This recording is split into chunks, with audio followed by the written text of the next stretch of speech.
So viewers, कैसे आप लोग? आज का पॉडकास्ट मेरे लिए बहुत स्पेशल है एंड इस वीडियो देखने के बाद आपके लिए भी बहुत स्पेशल होगा क्योंकि आज मैं जिसके साथ पॉडकास्ट करने जा रहा हूँ वो क्लास 6 में फेल हुआ था। उसने यह रिपीट किया था और क्लास 7 में उसे कोलकाता के टॉप 5 स्कूल में निकाला गया था। उस जर्नी, उस फेलियर, उस सेल्फ डाउट से आज के दिन उसने सीए फर्स्ट अटेम्प्ट में क्लियर किया। तो आज मैं यह पॉडकास्ट देवेश चौधरी के साथ करना चाह रहा हूँ जो आज के दिन पे एमएनए टैक्स में लीड कर रहे हैं इस टीम बिग फोर ऑर्गेनाइजेशन में। So welcome Devesh. Yeah. Hi Madhav, good morning. Good morning. Yeah. So first of all, thank you Devesh for like joining my podcast forum, and it really means a lot. And welcome, but Madhu, that's a very good initiative from you, and it's a very good like something you're creating which जो हम लोगों को नहीं मिला था, जो हम लोग के पास नहीं था, वो आप एक फ्रेशर सीए को देना चाह रहे हो, वो experience and this is very like motivational है ये, and this is very inspiring from my and कि आप एक वीकेंड्स निकाल निकाल के आप कर रहे हैं. This is very motivational for me. Thank you. Thank you so much. Actually जब मैं खुद जॉब हंट कर रहा था तो मेरा मोटिव यही था कि being a problem solver in life, तो लाइफ में सबको प्रॉब्लम्स होते हैं एंड उसका सॉल्यूशन अगर कोई प्रोवाइड करता है तो उसके लिए एक स्पेशल प्लेस होता है हार्ट में। तो मैं वही स्पेशल प्लेस स्टूडेंट की लाइफ में लीड करना चाहता हूँ। या एग्जैक्टली, मैंने आपका पॉडकास्ट देखा, हाँ। So it feels great like you are solving some issues and that's the best problem. Like आज जितने भी स्टार्टअप्स है वो एक प्रॉब्लम सॉल्विंग में ही है, like they are solving some of the problems and they are growing big, and like I wish you like all the best and I know you will grow. ये thank you चीज़ so much. Yeah so Devesh, मेरा first question आपसे ये था कि like class 6 में आपने year को रिपीट किया, फिर आपको क्लास 7 से मतलब ड्रॉप करने बोला स्कूल में, वहाँ से लेकर आपकी सीए के दिन, जिस दिन आप सीए बने, उस जर्नी को आप कैसे सम अप करना चाहेंगे? मतलब there were times when you will have self doubt and you will have fear and you will have like you will face lashes from the society कि यार क्लास 6 में फेल हो गया तो। So how did you overcome it and how did you for the students? या so you're correct. So I was in the top 5 school of Calcutta. या so class 6 में मैं एक ईयर ड्रॉप हुआ था. I failed in class 6. Class 7 में मेरा marks बहुत कम था. So the principle of that school said my parents कि हम लोग रख नहीं सकते इसको, बिकॉज मेरे स्कूल का बहुत बड़ा रेपुटेशन है, we have reputation issues, and ये बच्चा अगर बोर्ड्स में जाएगा तो हम लोग का स्कूल का जो मीडियन है वो कम कर देगा. तो दैट्स वाई मेरे को ट्रांसफर सर्टिफिकेट दे दिया गया. Then back I went to boarding school for 1 year, and boarding school में भी मार्क्स उतने ग्रेट नहीं थे. It was 60-70%. After that I joined a very small school in Calcutta. वहाँ से मैंने अपना 9 to 12 कंप्लीट किया. सो वहाँ पे भी इट वॉज डिसेंट मार्क्स, मेरे बोर्ड्स में उतने खास मार्क्स नहीं थे. Then after completing my class 12 I started my CPT, and CPT तक भी ऑनेस्टली मेरे पास ऐसा कुछ क्लैरिटी नहीं था कि मेरे को लाइफ में करना क्या है. CPT मैंने फ्लुक में निकाल लिया, लाइक 110-120 आया था मेरा, वो फ्लुक में निकला था.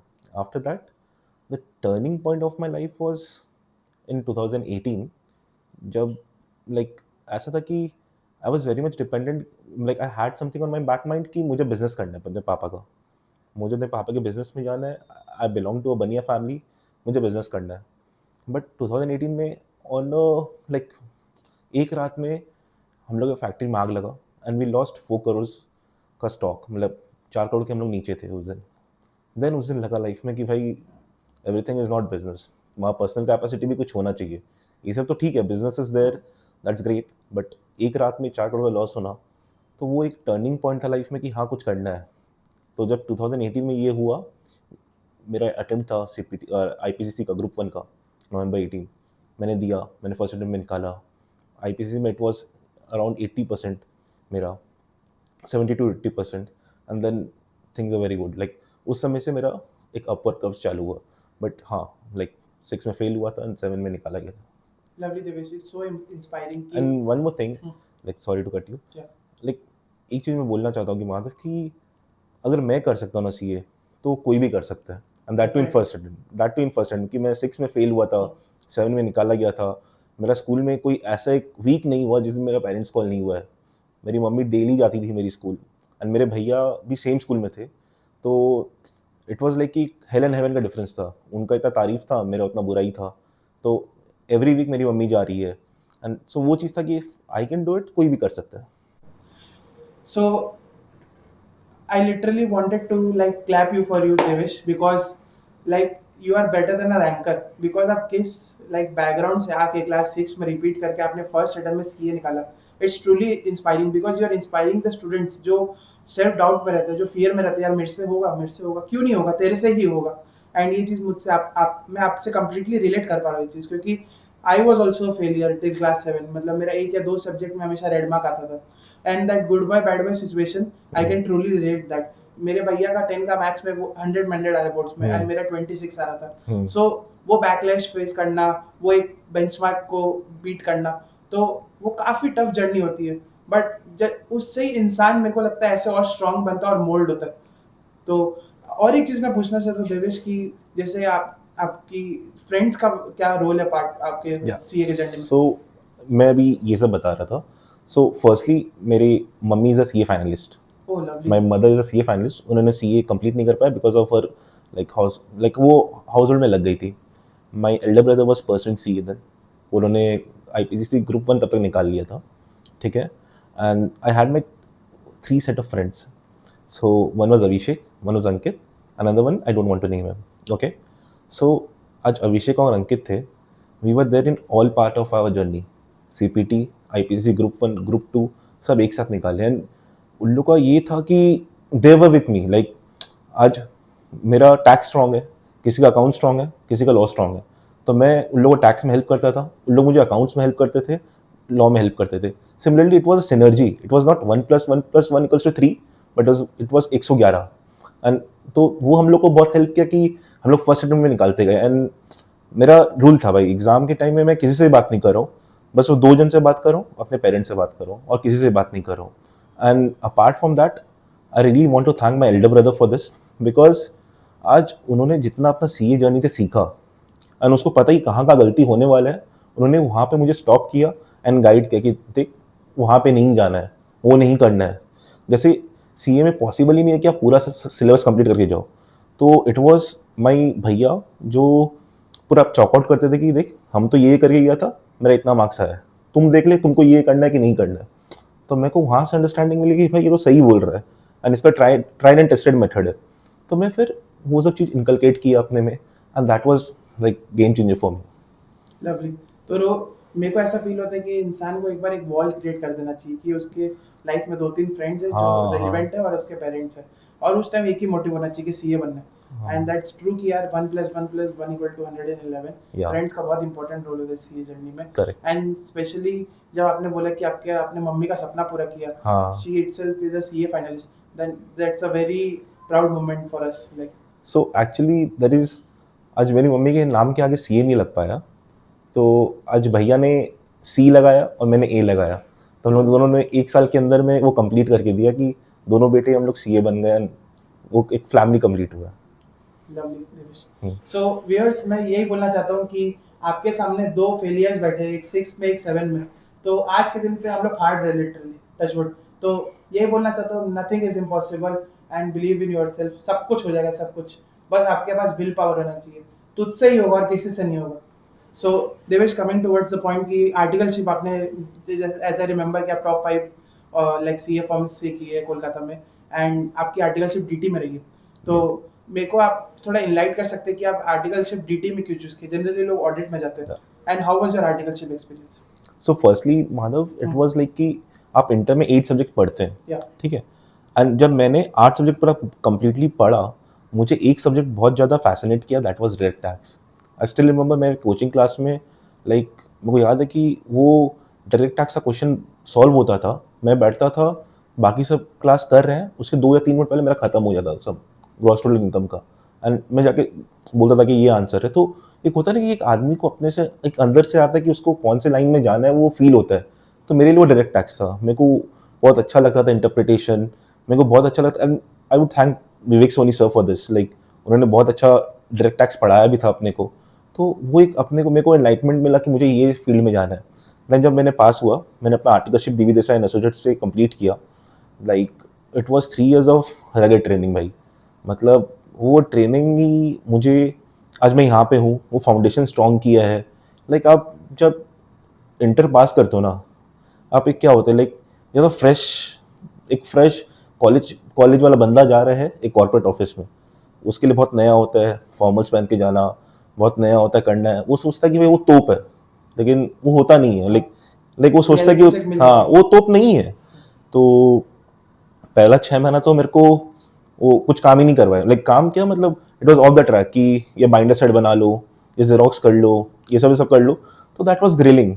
उसके बाद आस्ते आस्ते मुझे इंटरप्रिटेशन कर सीखने मिला, टैक्स ऑडिट सीखने मिला। देन आई स्टार्टेड लाइक वाला असेसमेंट्स प्रोसीडिंग्स कैसे करते हैं। इनफैक्ट मैंने हाई कोर्ट का भी कुछ कुछ सबमिशन मेरे सीनियर के साथ किया। तो it was a great mentors. Like DV Desai में बहुत एक लर्निंग स्कूल है। If you want to learn direct tax, चले जाओ भाई, मतलब आग बंद करके चले जाओ, and it's a learning school. So it was a like एक वो जर्नी जो था वो आर्टिकलशिप का बहुत ग्रेट था। Like and because of my articleship I got into big fours and मैंने tax profile. So that was a So what was the X factor that the edge that you got for like working in David Desai? X factor would be 100% that कि आज direct tax का जो profile है it is very, आपको articleship में बहुत कम जगह मिलेगा जहाँ पे आप असेसमेंट प्रोसीडिंग्स, एक लिस्टेड कंपनी, एक अनलिस्टेड कंपनी, इसका 100 CR के ऊपर रेवेन्यू है या 200 CR के ऊपर रेवेन्यू लोग कर रहे हैं आप, तो वो सब चीज़ आपको बहुत लिमिटेड जगह ही मिलेगा। एंड डीवी देसाई में आपको वो सब चीज़ मिल रहा है, and they want fresh articles to come in and they want them to learn, and वो लर्निंग स्कूल है। तो वो एक एक्सपेक्टर है कि you are learning to interpret law from your articleship itself. जो बाकी लोग जो सीख रहे हैं दैट इज पोस्ट क्वालिफिकेशन, वो लोग इंटरप्रेट करना सीख रहे हैं, बट आर्टिकलशिप में आप इंटरप्रेट करना सीख जा रहे हैं। That was X factor. And coming down to your question कि what was the X factor of me getting hired in EY M&A tax, it was कि people are waiting around. Like आज कोई भी एक अच्छा रिसोर्स पास आउट होता है ना, आज कोई भी बिग फोर में उसका रिक्वायरमेंट जब भी आएगा, लाइक जैसे मैं M&A टैक्स में हूँ, कभी भी कोई रिक्वायरमेंट आएगा M&A टैक्स में एक फ्रेशर का, तो मेरा बायसनेस, या फिर बायसनेस नहीं बोलूँगा, आई विल वांट कि कोई दिव्य देसाई का बंदा हो जो डायरेक्ट टैक्स 3 साल करके आया हो, क्योंकि उसको बेसिक्स तो आता है। आज उसको मुझे बैठ के इंटरप्रिटेशन तो नहीं सिखाना पड़ेगा, लॉ का जो इंटरप्रिटेशन है वो उसको आता है, तो वो चीज़ सॉर्टेड रहेगा। तो वो मेरा भी वर्कलोड ईजी हो रहा है एंड उसका भी थोड़ा सा ईजी रहेगा M&A में आने में, स्विच करने में। बट एक फ्रेशर को लूंगा जो डायरेक्ट टैक्स किया हुआ नहीं है, तो उन लोग को मेरे को इंटरप्रिटेशन भी सिखाना पड़ेगा, इनकम टैक्स एक्ट भी सिखाना पड़ेगा, तो that will take more time. But यहाँ पे क्या होता है कि टाइम थोड़ा कम लगता है and you have that efficiency कि तुम अलग हो, तो वो एक एज मिलता है अगर आप डायरेक्ट टैक्स से आर्टिकलशिप किए तो। लवली। इंटरव्यू में अगर मैं आपसे पूछूं, जैसे पोस्ट सी आपकी जर्नी, तो इंटरव्यू में आपने कहाँ कहाँ अप्लाई किया and what were the responses? या सो अप्लाई एज एन, मैंने 2 जन को रीच आउट किया था। One was EY, another one was KPMG। सो दोनों में मेरा ऑलमोस्ट हो ही गया था, ऑफर लेटर्स आ गए थे दोनों जगह से। सो इट वाज मोर लाइकली कि ऑब्वियसली एक एक्स फैक्टर था मेरे पास कि मेरे को M&A टैक्स में जाना था, ये मेरा क्लैरिटी था, ठीक है। तो मैंने 2 जन को रीच आउट किया जो M&A टैक्स में ही थे, मैंने दोनों जगह से ऑफर लेटर ले लिया। बट होता क्या है, आई एम टेलिंग यू कि एक्स फैक्टर यही होता है कि यू हैव दैट DT का आर्टिकलशिप, ठीक है, तो वो आपके लिए एक्स फैक्टर है। Then you prepare yourself. जब मैं प्रिपरेशन का बात कर रहा हूँ इंटरव्यू का, तो इट्स मोर लाइकली कि you are studying the income tax act, not fully, but capital gains, other sources, amalgamation, demergers, carry forward and set off losses, clubbings, वो सब आप पढ़ ले रहे हो इन एंड आउट, तो वहाँ से क्वेश्चन आएंगे, मतलब क्वेश्चन वहाँ से ही आता है इंटरव्यू का। देन आपने जो 3 साल का आर्टिकलशिप क्या किया है, तो वो पूरा आता है। 3 साल का आर्टिकलशिप में आपने क्या क्या किया है, क्या क्या मतलब एक्सप्लोर किया है डायरेक्ट टैक्स में, उसके बारे में आपको ग्रिल करेंगे कि आपको उसका केस लॉस पता है कि नहीं पता है, वो केस लॉ में कोई फर्दर अपील हुआ है कि नहीं हुआ है, वो केस लॉ में लाइक काउंटर आर्गूमेंट्स क्या था, तो वो केस लॉ क्यों अभी तक चैलेंज नहीं हुआ है, तो ये सब पूछेंगे आपसे। But you need to have that answer कि हाँ ऐसे ऐसे ऐसे। वो लोग एनालिसिस, मतलब वो लोग आपको इस बेसिस में जज करते हैं कि आपके पास एनालिसिस का कितना पावर है, how what power do have as a like analyse करने के लिए, नॉट अ समवन की जो उसको जो एक प्रोसेस बेस्ड है। तो मेरा इंटरव्यू तो वैसे ही था। And going forward interview, like मेरे को अभी भी याद है मेरा EY में second round, it was around 2 hour plus, मतलब जो सेकेंड राउंड होता है 2 घंटा के प्लस था मेरा। तो वो पूरा ग्रिलिंग हुआ था मेरा, तो वो पूरा एनालिसिस किया था। लाइक इनकम टैक्स एक्ट खोल देंगे आपके सामने, बोलेंगे ये सबसेक्शन को आप एनालाइज करके बताओ कि ये सबसेक्शन का मीनिंग क्या है, तो आपको पूरा एक्ट, मतलब वो पूरा सेक्शन पढ़ना पड़ेगा, फिर उस सबसेक्शन के बारे में बताना पड़ेगा कैसे वो अलग है। कभी कभी एक इंस्टेंस ऐसा हुआ था कि वो लोग पूछ रहे थे कि ये सबसेक्शन आया क्यों है, लाइक क्यों आया है, तो वो आंसर मेरे पास भी नहीं था। तो फिर उनके सामने ही मैंने गूगल करके समझ के फिर आंसर किया। तो दे आर वेरी चिल।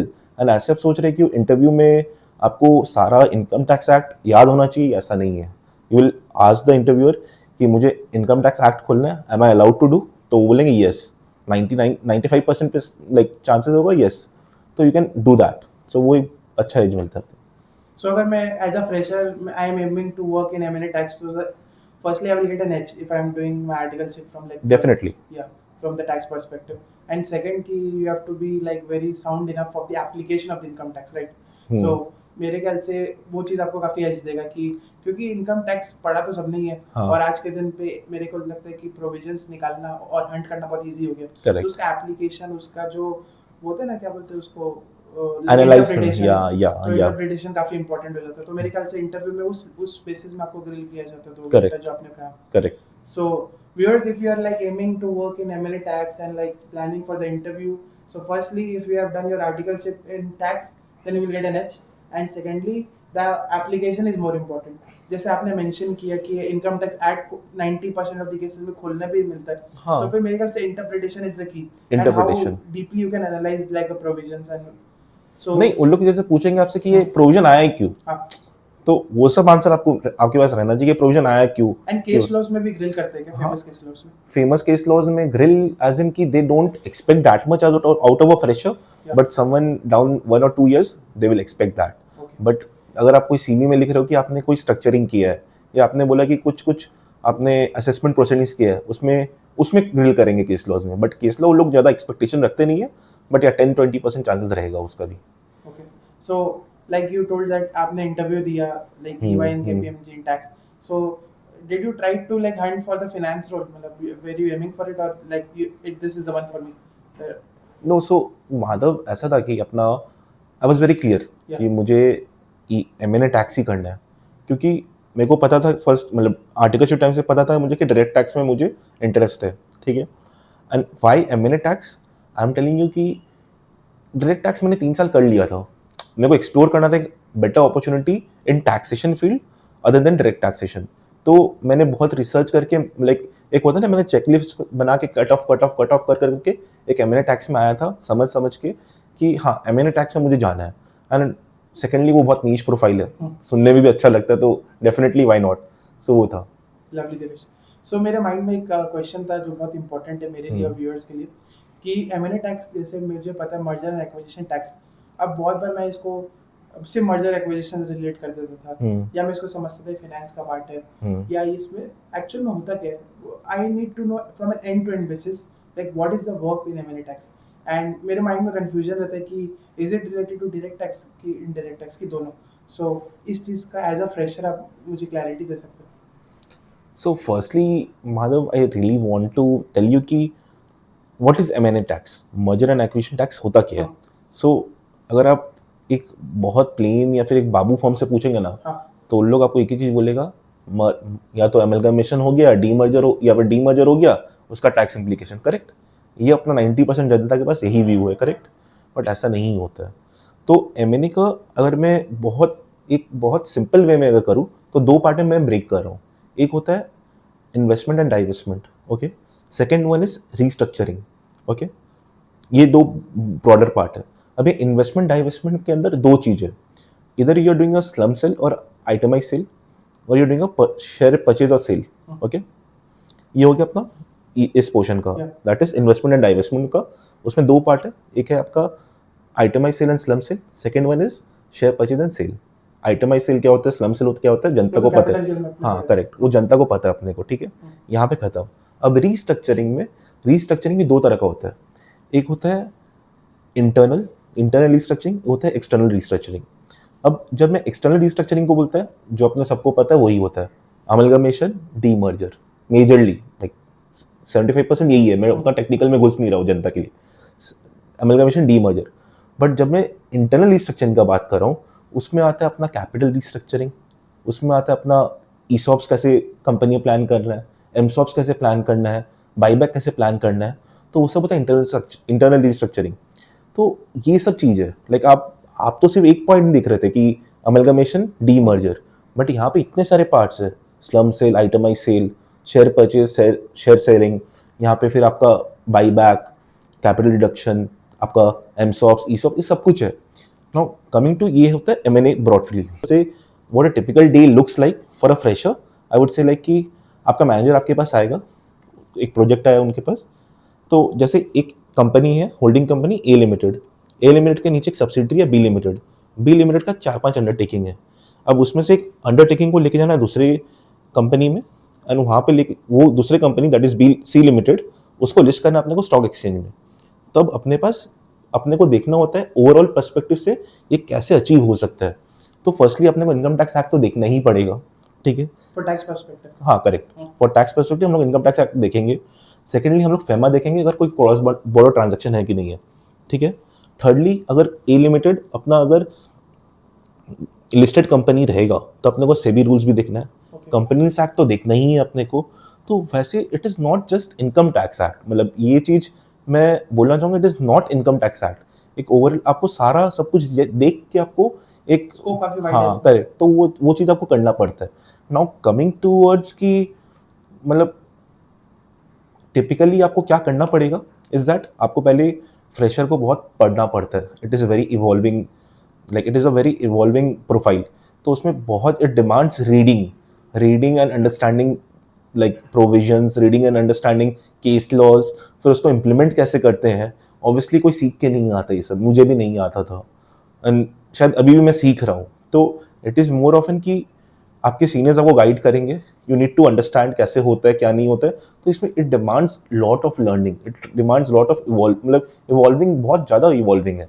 तो वो चीज़ है कि मतलब वो इवॉल्व करना ही पड़ेगा, नहीं करने से वो चलेगा नहीं. आपको वो करना ही पड़ेगा. आप सोचेंगे कि नहीं भाई हमको तो सीए बन गया, नहीं मतलब और नहीं पड़ेगा, तो वो नहीं होने वाला. ये प्रोफाइल आपके लिए नहीं है. You need to learn, you need to evolve, you need to मतलब डेली बेसिस में अपडेट होना पड़ेगा. इसमें मेरा एक क्वेश्चन था देवेश, जैसे आपने कहा कि आपने इसका फेमा भी देखना पड़ता है in case of cross border transactions, and listed है तो सेबी का, देन आपका इनकम टैक्स. सो आप M&A टैक्स में सिर्फ डायरेक्ट टैक्स पर्सपेक्टिव से काम होता है कि इनडायरेक्ट टैक्स पर्सपेक्टिव भी देखा जाता है? नहीं. सो इसमें होता है कि हम लोग ईवाई में up to certain portion, like जो जेनरिक होता है उसमें हम लोग इनडायरेक्ट टैक्स भी कवर करते हैं. इनडायरेक्ट टैक्स भी हम लोग थोड़ा बहुत देख लेते हैं, लाइक बहुत एक नॉशनल बेसिस हम लोग देख लेते हैं कि जैसे स्लम सेल में अपना जीएसटी से एग्जाम्प्ट है, आइटमाइज सेल में लगता है जीएसटी. तो वो सब अपने को पता रहता है, अपने वो सब देख लेते हैं, मतलब वो सब माथा में बैक ऑफ द माइंड में रहता है. But we do have separate teams for everything and we want that specialisation to grow in. तो वो अगर आईडीटी पार्ट है तो आईडीटी टीम देखेगा.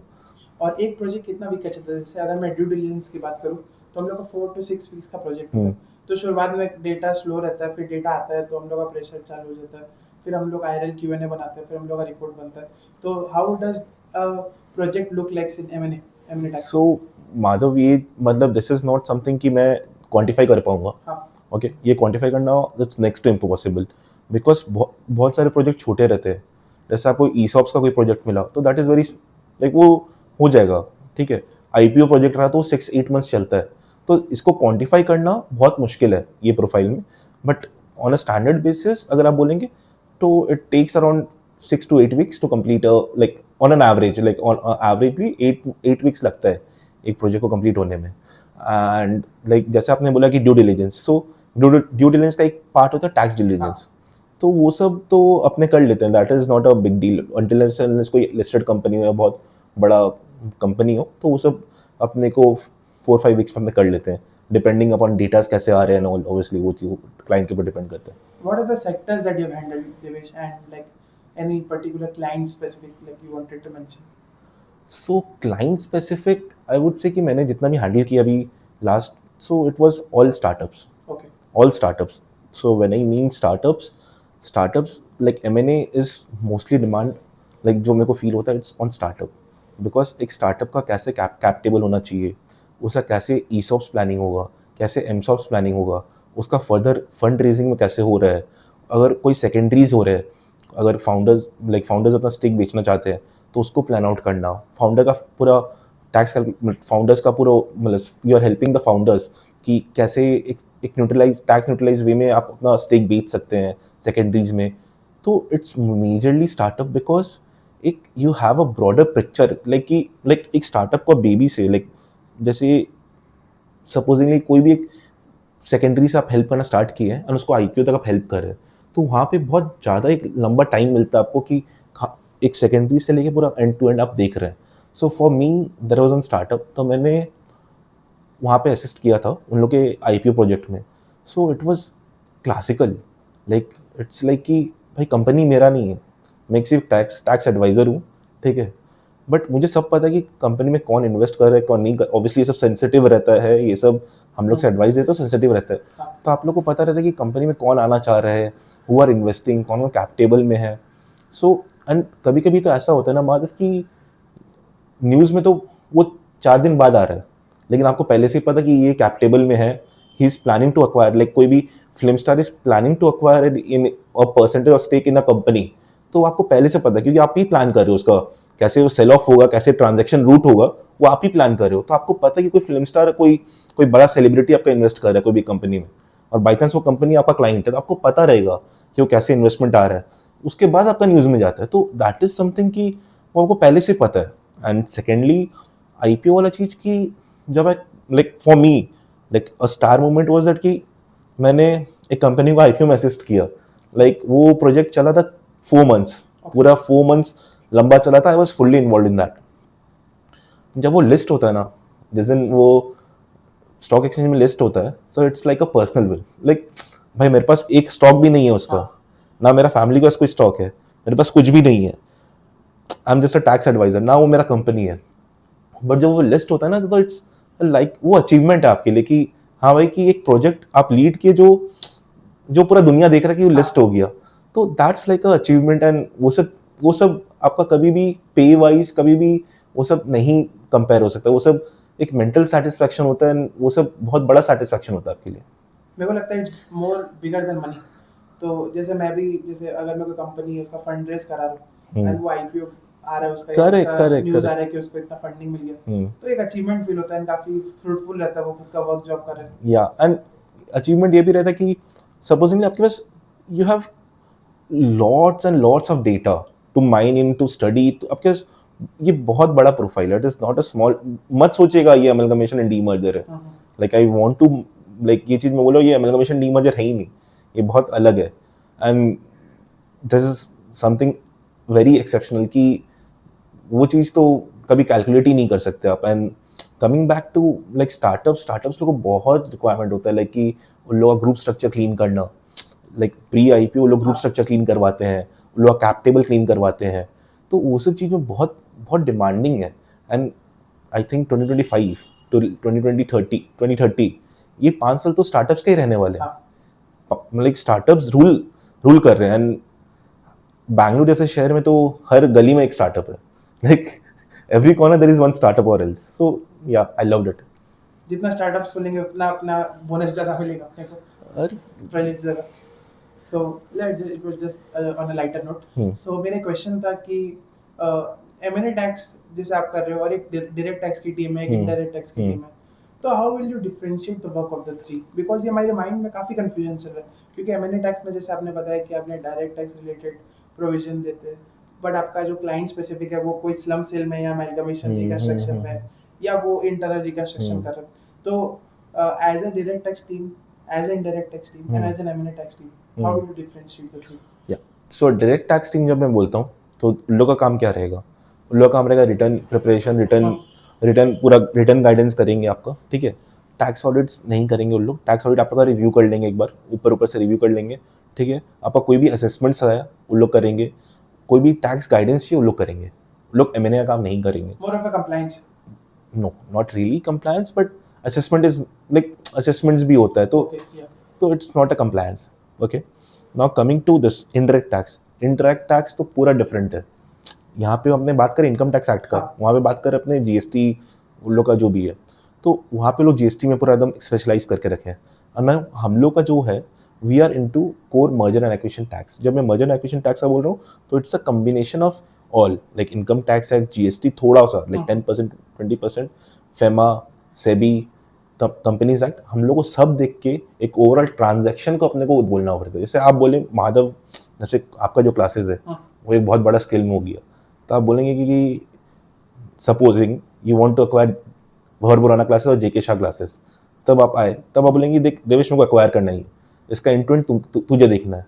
तब मुझे वो एंड टू एंड वो ट्रांजेक्शन समझ के उसमें गाइडेंस करना, that is M&A tax rather transaction tax. Thank you Devesh for giving clarity. So next question Devesh, जैसे आपने मुझे कहा कि यार आप सीए बन गए, वैसा मत सोचना कि तुम्हारा पढ़ाई छूट जाएगा, तुम्हें कॉन्स्टेंटली प्रोविजंस अपडेटेड रहना पड़ेगा। सो मेरा क्वेश्चन ये था कि as a MLA tax fresher, so how will you stay updated with the changing law and like the cross border deals that are happening? So in EY it's very easy. आपके पास जो भी direct tax में changes हो रहा है, FEMA में changes हो रहा है, कंपनीज एक्ट में चेंजेस हो रहा है, वो आपको दुनिया भर का लिंक्डइन में मिल जाएगा, गूगल में मिल जाएगा। वो सबसे तो आप अपडेट हो ही जाओगे, ठीक है। वो सब आपको देखना है कि क्या क्या चेंजेस आ रहा है, क्या क्या सर्कुलर्स आ रहा है, क्या क्या नोटिफिकेशन आ रहा है, एंड वो सब सर्कुलर नोटिफिकेशन आपके प्रोफाइल में यूज़ आ रहा है कि नहीं आ रहा है, करेक्ट। जैसे अभी बजट आया, बजट में अपने को बताया गया कि जो अपने पास वो प्रोविजंस था कि लाइक आफ्टर मर्जर अपने पास लॉसेस कैरी फॉरवर्ड करने के लिए फ्रेश 8 years होते हैं, बट वो after this budget it's like कि not fresh 8 years but remaining 8 years। Like अगर 4 साल लैप्स हो गया तो आपको और बाकी 4 साल ही मिलेगा। तो वो सब चीज़ एक एक्सेप्शनल लाइक होता है कि you need to learn, like आपको पता रहना चाहिए कि कैसे वो एक इवॉल्व हो रहा है, आपका प्रोफाइल कैसे इवॉल्व हो रहा है, तो you need to stay updated with that. And EY में इट्स लाइक कि वो फ्लोर में डिस्कस होते रहता है, लाइक कोई भी चेंजेस आया वो फ्लोर में डिस्कस होगा, एंड आपको बस अलर्ट रहना है कि क्या डिस्कस हो रहा है, क्या है। You need to stay updated with the fact. You can subscribe to new like कोई भी न्यूज़ चैनल्स, इकोनॉमिक्स टाइम्स, कोई भी, मतलब गूगल इट कि recent M&A deals, recent M&A structures, कुछ भी आप गूगल करिए आपको मिल जाएगा। It's everything is in Google, everything is in AI, वो सब आपको मिलेगा। तो माई थिंग इज मोर और लेस कि कोई भी नोटिफिकेशन सर्कुलर आया मैं वो देखता हूँ, वो चेक करता हूँ, फ्लोर में कुछ भी कन्वर्सेशन अराउंड है वो खुल के रिसर्च किया। तो it's very important to stay updated in M&A tax profile. Okay, so basically I wanted to conclude in this part, तो कंपनी स्पेसिफिक आपको गाइडेंस मिल जाएगी, हाँ प्लस आपके पास आज के दिन पे AI है, करेक्ट वो चीज़ में आप अपडेट हो हाँ जाओगे, just you have to follow that consistently. Correct. And एक क्वेश्चन था मेरा कि क्या मैं M&A टैक्स में प्रैक्टिस भी कर सकता हूँ क्या? So not asking from a job perspective, so अगर मेरे को M&A टैक्स में प्रैक्टिस करना है तो उसका स्कोप क्या है? सो दिस इज समथिंग बहुत, लाइक मेरे पापा भी मेरे से पूछते हैं, सो ये मुझे पापा की याद दिला दिया। तो इट इज़ लाइक कि आप प्रैक्टिस तो स्टार्ट कर लोगे, बट क्या बेसिस में स्टार्ट करोगे आप? आपके पास तो एक्सपीरियंस ही नहीं है। हाँ, आप कम से कम एटलीस्ट 5 to 6 years आप डाउन दी लाइन ग्रिल होंगे, एक सिस्टम में आके आप ग्रिल हो रहे हैं, आपको एक नॉलेज मिल रहा है, तो गेटिंग टू नो कि कैसे स्ट्रक्चरिंग किया जाता है, क्या क्या इंस्ट्रूमेंट्स आप दे के, कौन कौन सा फंडिंग इंस्ट्रूमेंट्स है, क्या क्या डेट इंस्ट्रूमेंट्स है, वो सब दे कि आप क्या स्टेक ले सकते हैं, व्हाट इज CCPS, वो सब नहीं पता आपको। आपको वो चीज़ का बहुत एक नॉलेज होना चाहिए, दैट नॉलेज रिक्वायर्स एटलीस्ट मेरे like what I think is at least 6 to 7 years। मतलब वो 6 to 7 years आपको नॉलेज लेना ही पड़ेगा, उसके बाद आप प्रैक्टिस सोच सकते हैं, मतलब उसके पहले सोचना ही बेकार है। मतलब thinking of practice at your own is very वो चीज़। एंड कमिंग टू दिस कि ये M&A tax is a niche profile, ये नीश काम नीश लोगों को ही मिलता है, तो बिग 4 के पास ही मेजरली काम है। अब देख थोड़े बहुत बुटीक्स फर्म्स है, उन लोगों के पास काम है।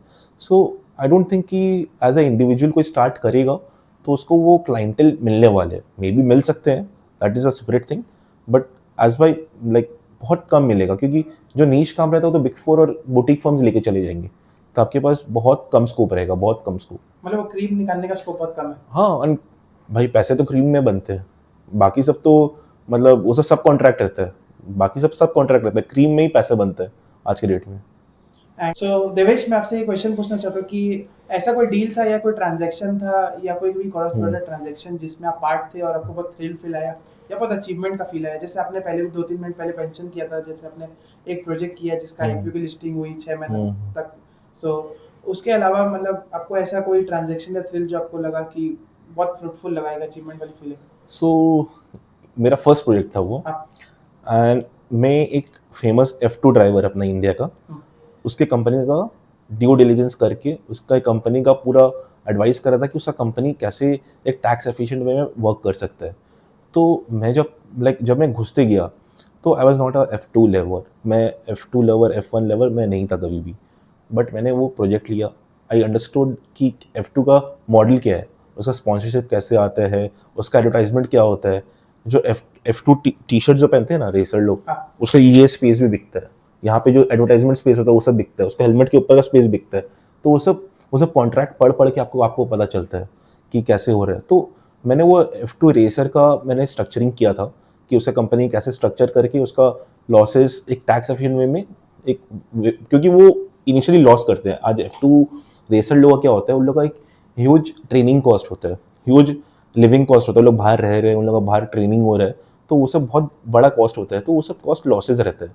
तो उसको लॉसेस को देखना कि वो सब लॉसेस कैसे ठीक हो पाए, उसको कैसे जब वो फ्यूचर में कोई भी प्राइज मनी जीतेगा तो वो सब लॉसेस सेट ऑफ हो कि उसका टैक्स जीरो बने, क्योंकि उसका लॉसेज है ये सब, he is eligible for that losses.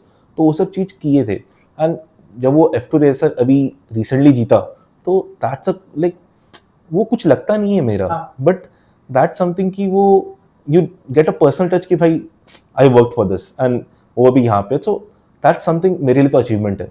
किसी के लिए नहीं होगा कि वो बोले मैं I am very much professional, but yeah this is achievement for me also. And coming to that कि देर इज समथिंग कि अचीवमेंट जब बोलने से ना कि अचीवमेंट बोला नहीं जाता Madhav, like this is something कि मैं नहीं बोल सकता आपको कि अचीवमेंट बोला नहीं जाता है। Once you start working on the floor you get recognitions, you get कि कैसे रिकॉग्नाइज हो रहा है। कोई कोई बंदा का सेल्स अच्छा है, कोई कोई बंदा का टेक्निकल अच्छा है, कोई बंदा का टीम इन्वॉल्वमेंट ज़्यादा अच्छा है। तो अचीवमेंट मेरे लिए काउंट करता है कि how you perform in the floor. So that's achievement for me and that's definitely that's a something. Feeling. Yeah, that's a feeling like you are into हाँ। EY right now, so you know how EY works and Yeah. how dynamic the cultures are. So that's why I feel कि achievements वो सब भी है, like कि you get some recognition in your team, you get some एक better edge from your team, that is also achievement. So वो सब चीज़ रहेगा आपको and that is the only thing which motivates you and keeps you going. I completely like I am in the similar lines with you.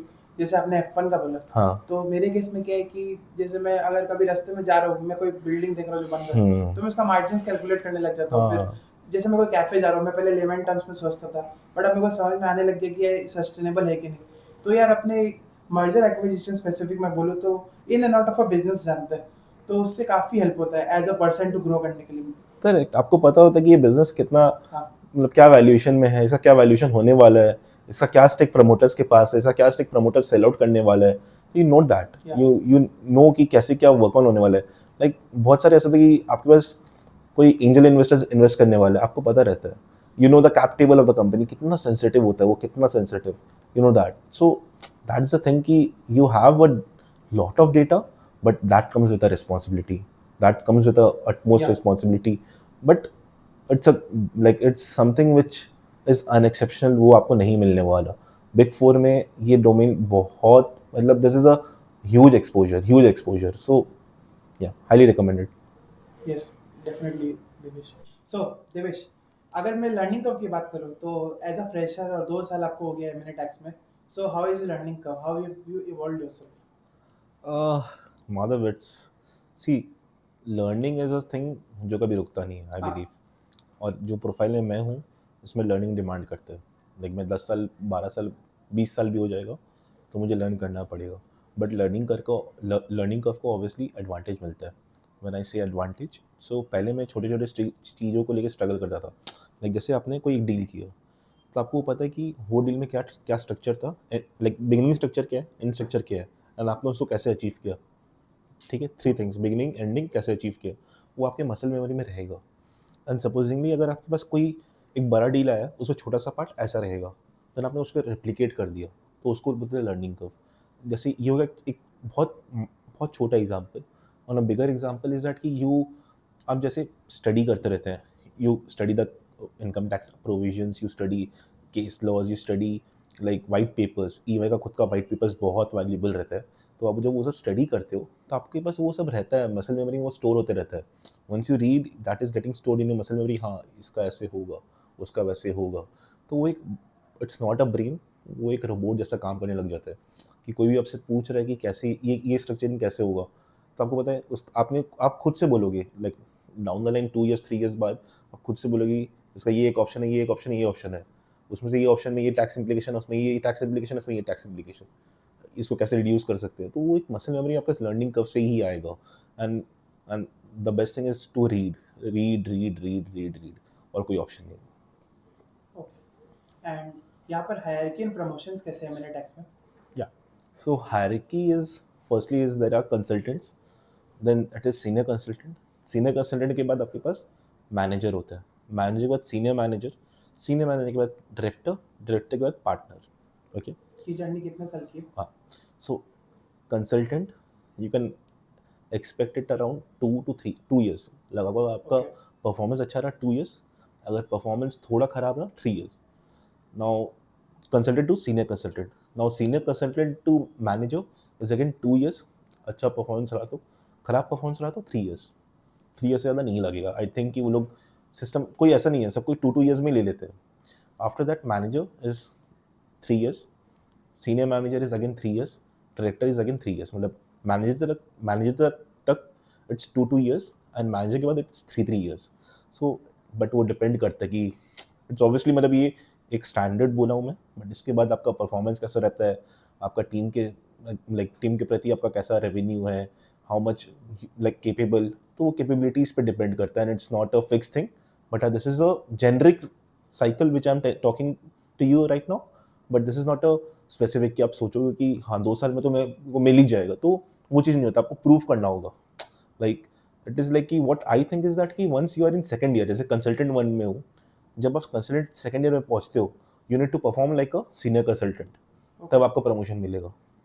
तो वो चीज़ मतलब that is fair also. आज सामने वाला आपका जो लीडर्स है, उन लोग के सामने आप वो परफॉर्म नहीं करो तो लोग प्रमोशन किस बेसिस में देगा आपको. तो वो चीज़ रहता है 2-2 then 3-3-3. Lovely. So lovely, Devesh. So if I wanted to join as a fresher, so what is the pay range of like joining M&A tax team as a fresher? So as a fresher आप expect कर सकते हो 10 to 12 lakhs. Okay.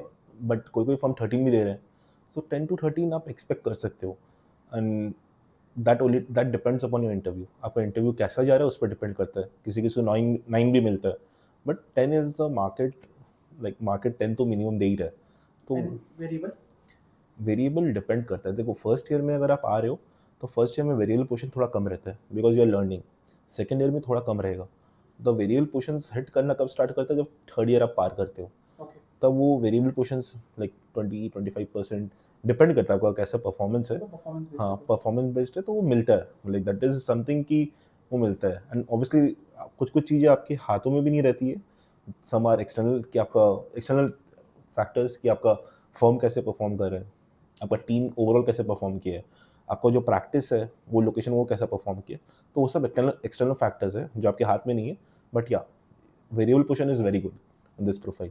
And partner की salary if you say क्या range है partner की range? बस मुझे भी जानना है वो. So we also want to know. Yeah. But yeah, no idea. Okay. But can you aspire like 7 digits crossing for a partner?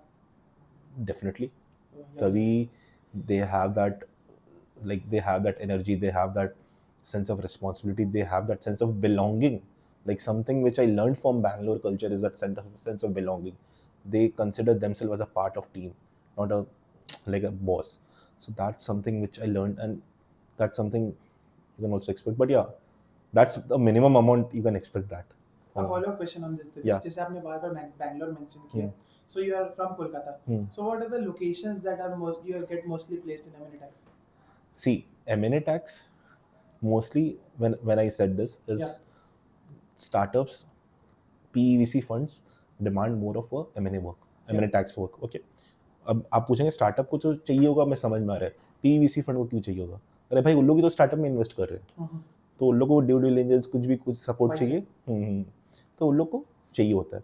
तो majorly not a biasness, but आपको कोई अच्छा क्रीम काम करना है, मुंबई, बैंगलोर, गुड़गांव, अगर क्रीम काम करना है तो. एंड उसमें अगर मुंबई मिल गया तो you are working with PEVC only. Okay.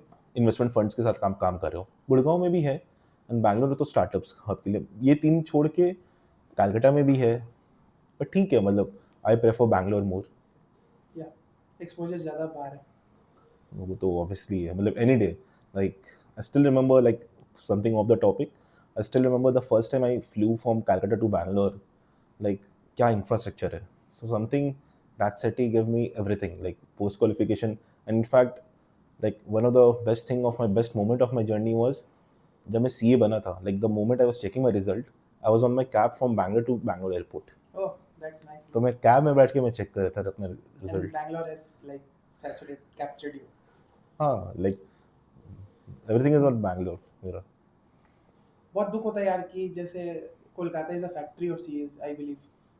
Mostly Bangalore में मेरे मैनेजर पार्टनर सब कोलकाता के बेस्ड है एंड कोलकाता में यार अपॉर्चुनिटीज ही नहीं है. So yeah that's a setback for us but no worries. CA का काम ही है डायनामिक होना, तो we can adapt and adjust easily. Exactly. What are the exit opportunities like in M&A tax if you join M&A tax? So M&A tax you can consider yourself like कि आप जब एक ट्रांजेक्शन को आप advice कर रहे हो and you are in that field for 3 to 4 years और मे बी 6 to 7 years, आप कोई भी इन्वेस्टमेंट फंड्स के साइड में चले जाइए, वहाँ पे कोई भी इंटरनल टैक्स टीम में चले जाइए, that's one thing, but very rare. आप कोई भी स्टार्टअप में चले जाइए, स्टार्टअप में आप एक टैक्स हेड बन जाइए, you are taking care of the startups, like the taxation part, that second. और like you can think about settling like abroad, like middle east में आप जा सकते हो. There are some demands, like ऐसा नहीं कि नहीं है, there are demand of like cross borders transactions, they need a dynamic CA, so आपको मिल जाता है. Like there are exit opportunities, but yeah it is not a generic profile, it's a very specific profile. तो वो specific profile में आपको specific exit opportunities ही मिलेंगे. या एंड दुबई का मैं बोलना चाहता हूँ, जैसे मिडिल ईस्ट का मेरे को लगता है वो भी हॉट केक वगैरह का है एंड टैक्स का काफ़ी डिमांड है मिडिल ईस्ट में. Definitely, like I have my seniors going around and like मेरे एक या दो seniors गए हैं middle east. So yeah, there is overseas opportunities रहते हैं. It is a like वो अभी स्वीट स्पॉट हो रखा है and जिन लोग अब्रॉड शिफ्ट करना है तो मिडिल ईस्ट से फिर वो लोग मूव करते हैं. लाइक पहले इंडिया से मिडिल ईस्ट चले गए, मिडिल ईस्ट से फिर अब कहीं और जा रहे हैं, तो वो That's चीज़ a रहती kickstart. है. या So Devesh, I wanted to ask you what are the tools you should get handy of like as a CA fresher for the M&A tax role? Okay, for a CA fresher for M&A tax rule, you must be knowing like what हम लोग क्या करते क्या. Majorly हम लोग काम किया है कि आप एक स्ट्रक्चरिंग कर रहे हो, एक मतलब कोई स्ट्रक्चरिंग हम कर नहीं रहे हो, एक स्ट्रक्चर है, उसका एंड रिजल्ट पता है आपको, उसका बीच का रास्ता आपको डिफाइन करना है. समझे? ए है, बी है, point A, point B, and A से बी जाने तक का 4 या 5 रास्ता हो सकते हैं. उसको आपको सजा के क्लाइंट को प्रेजेंट करना होता है. बहुत ईजी टर्म्स में मैं बोल रहा हूँ. तो you need to have a hands on PPT. Okay. Power point आपको आना चाहिए, फॉर्मेटिंग आपको आना चाहिए, माइक्रोसॉफ्ट का जो एक्सेल, वर्ड, ये सब तो आना ही चाहिए. So you need to have that. But more important than tools is that you must have that analysis and interpretation का पावर. वो इंटरप्रिटेशन का पावर होना चाहिए आपके पास कि इनकम टैक्स एक्ट में कैसे इंटरप्रिटेशन हो रहा है, क्या क्या हो रहा है, वो सब होना चाहिए. And other than that tools में basic tools, not that hi fi tools, but basic tools आना चाहिए आपको use. Okay. And if I talk about the upcoming AI, तो is it a threat or boon for you? Because AI में क्या है कि मैं अब इनकम टैक्स का प्रोविजन डाला तो मेरे को पूरा implications बता देगा हर एंगल से. So how do you consider AI for your like work? बस ये तो गलत है. Like this is the very sad part कि लोग सोच रहे हैं कि AI is a threat. AI is not a threat. AI को आप दोस्त बनाओ, दुश्मन नहीं. सो समथिंग इज़ लाइक कि AI can not be a threat in our profile because it's a very interpretation and it is a very like specific profile or very niche profile जहाँ पे आप interpret करके लेके आ रहे हो चीज़ों को. It is not something कि जो एक process based है. AI कहाँ पे आ रहा है? जहाँ process based है, process based को AI simplify कर रहा है, correct?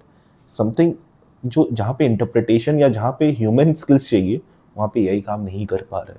अगर आप AI को बोलोगे कि मेरे को एक स्ट्रक्चर XYZ है, मेरे को एक स्ट्रक्चर ABC चाहिए, वो नहीं कर पाएगा. ट्रस्ट में वो नहीं कर, अप टू सम पॉइंट वो कर देगा कि स्लम सेल कर लो, मर्जर कर लो, ये कर लो, वो कर लो, ये सब कर लेगा. लेकिन कौन से इंस्ट्रूमेंट्स दे रहे हैं, कैसे देने हैं, किस पॉइंट पे देने हैं, कैसे सारे लॉज कंप्लाई करके देने हैं, उसमें अभी AI बहुत पीछे है. एंड आई डोंट थिंक कि वो चीज़ होने वाला है. But yeah I definitely use AI when I mean to say कि कैसे यूज़ करना है. कोई भी see there are like income tax act बहुत वास्ट है, सारे प्रोविजंस याद नहीं रहते, कोई प्रोविजंस अपने भूल जाते हैं, तो वो सब AI से पूछ लिया, वो सब रेडीली आ गया, वो सब रेडीली आता अपने पास. ठीक है. उसके बाद something which I use is that कि एक बड़ा केस एक बड़ा केस लॉ आया है, ठीक है। एंड जब केस लॉ आया है वो 100 पेज का है, भाई 100 पेज पढ़ने जाऊँगा इनिशियली तो वो थोड़ा दिक्कत देगा मुझे, वो मेरे को थोड़ा अंदर से वो मोटिवेट नहीं करेगा। मैं कोई भी एआई प्लेटफॉर्म में गया, उसको ढाला, please summarise from this perspective. आपने अपना पर्सपेक्टिव दे दिया, हाँ। केस लॉ दे दिया, इसको बोला समराइज करने के लिए, ये तीनों कमांड दे दिया, वो आपको वो पर्सपेक्टिव से आपको एक छोटा सा समरी बना के दे दिया। आपने वो समरी बैठाया अपने माथे में, फिर आप वो रेलेवेंट पोर्शंस में गए, हाईलाइट कर करके पढ़ते चले गए। तो you need to understand that कि आपका एआई थ्रेट नहीं बन रहा है, AI is making your task simple. जितना सिंपल हो सकता है वो सिंपल कर रहा है आपके लिए task. And systematic also. Yeah and AI can around time भी काफी बहुत जल्दी बहुत जल्दी, लाइक जो केस लॉ अगर 100-150 पेज का रहेगा उसको पढ़ने के लिए मिनिमम 2 घंटा तो देंगे आप मुझे, बट वो एआई के हेल्प से मैं 1 घंटा 10 मिनट में कंप्लीट कर रहा हूँ। तो दैट्स वन थिंग कि वो टर्न अराउंड टाइम कम हो रहा है। Secondly, AI can not be a threat, like अगर मेरे को कंक्लूड करना है, AI can not be a threat ever, but AI can be your friend आपका एफिशिएंसी इंप्रूव करने के लिए। लवली। देवेश, और एक चीज पूछना आपसे कि क्या आप कोई केस लड़ना चाहते हैं, जैसे एमएनए टैक्स आपकी अब बाद में लाइक कोई गवर्नमेंट का क्वेरी आया या कहीं भी कुछ लगा कि गवर्नमेंट को कि सस्पिशियस है, तो आप अपने क्लाइंट को डिफेंड करने जाते हैं कि ये फिर आपका नहीं नहीं स्कोप नहीं, के बाहर है? So this is not our scope. Okay. So obviously जब हम लोग कोई भी एडवाइजरी काम करते हैं, कोई भी डील्स को देखते हैं, so we take into consideration everything. हम लोग कुछ भी करते हैं, like we take into consideration everything. अगर कुछ अपने को लग रहा है कि फ्यूचर चैलेंजेस आने वाले हैं तो अपने क्लाइंट को पहले ओपनली डिस्क्लोज कर देते हैं।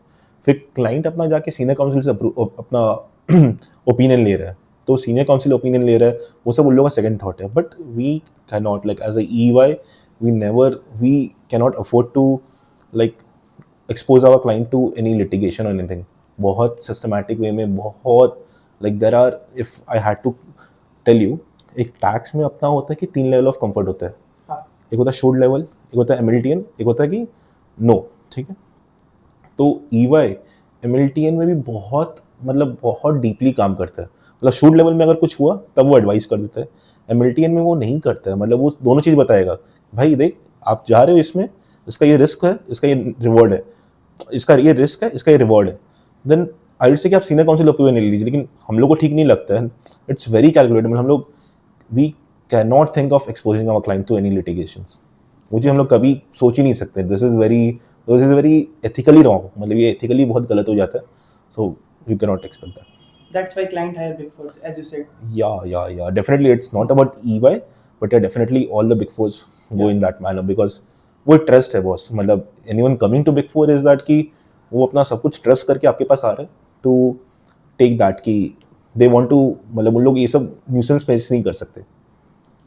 So Devesh, talking about your profile that you have worked from the past 2 years, so what are the pros and cons that you have felt in the past 2 years in like working in M&A tax?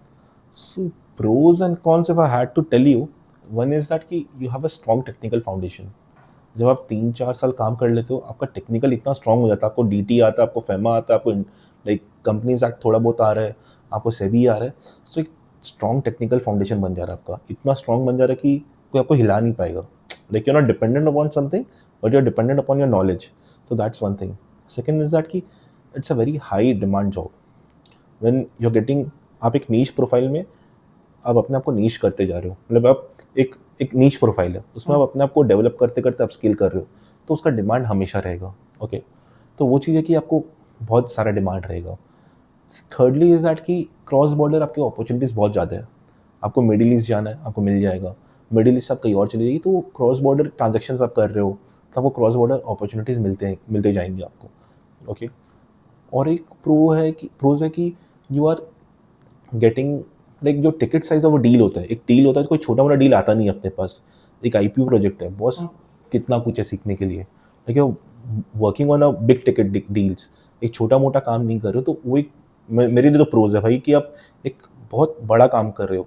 May be पे wise थोड़ा सा initially like fresher को थोड़ा compromise करना पड़े कि भैया industry जाएंगे तो 16 लाख रुपया मिलेगा। मैं बोलूँगा भाई यहाँ पे रह तो हो जाएगा, you will beat that. Like तेरा कोई भी फ्रेंड इंडस्ट्री में रहेगा, सो दैट इज़ वाई कि एक हाई वैल्यू डील कर रहे हैं, that is a pros. And cons, you know you are from big four, so something is that कि work life balance, like you need to have that कि आप ready हो 12 घंटा 13 घंटा काम करने के लिए। अगर प्रोजेक्ट है वहाँ पे नो इफ्स एंड बट, आपको काम करना तो करना ही पड़ेगा। एंड इज दैट कि ये बहुत डिमांडिंग है, this profile is very demanding, is that कि you need to evolve around, कि आपको ये पढ़ना ही पड़ेगा, आपको अपने आप को अपडेट करते रहना पड़ेगा। तो वो चीज़ है कि ये दोनों चीज़ें और कुछ नहीं है। Something as a con I really can't think. And one more thing, if I had to add, it's a very specific profile, Yeah. very specific. So अगर आपको ये एग्जैक्ट अपॉर्चुनिटीज देखना है तो आपको स्पेसिफिक वे में देखना पड़ेगा। Other than that I don't have any I downside. wanted to add that point कि if I'm working in M&A tax, I should be make sure that this is the one for me, because उसके बाद हो सकता है आपका audit या corporate finance strategy हाँ वो नहीं मिलेगा, लाइक बहुत exit बहुत announce बहुत होगा। बहुत बहुत कम चांसेस है। Like coming towards the work life that you mentioned, so how did you manage your stress? आप अपना stress कैसे manage करते हैं during live deals?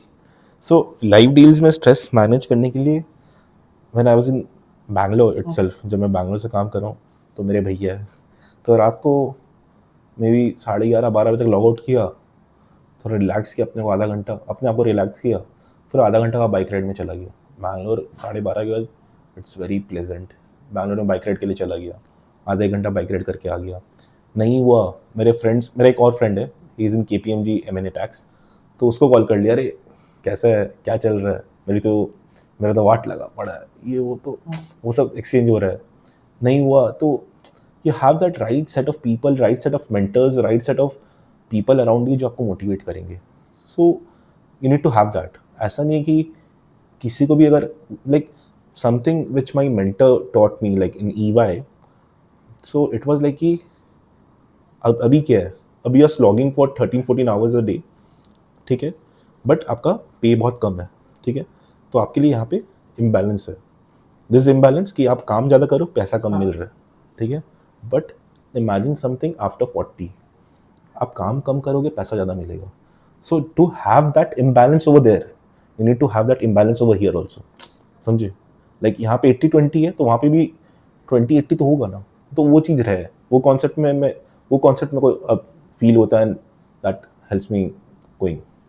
Yeah, I can relate it with like Usain Bolt.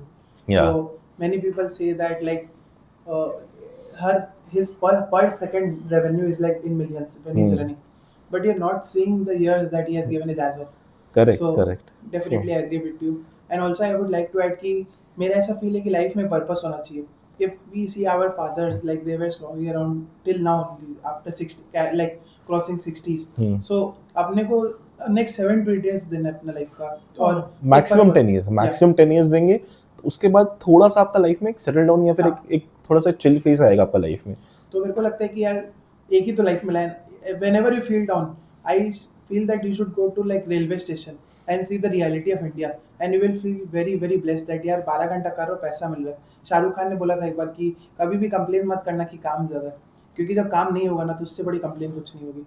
And management बहुत easy है, जैसे जैसे मेरा अगर सपोज 10 to 10 भी काम है तो सुबह 6 से 9:30 मेरे पास है, मेरे पास 10 से 11:30, तो आई मेक श्योर कि मैं 3-4.5 घंटा अपने लाइफ को एंजॉय करूँ।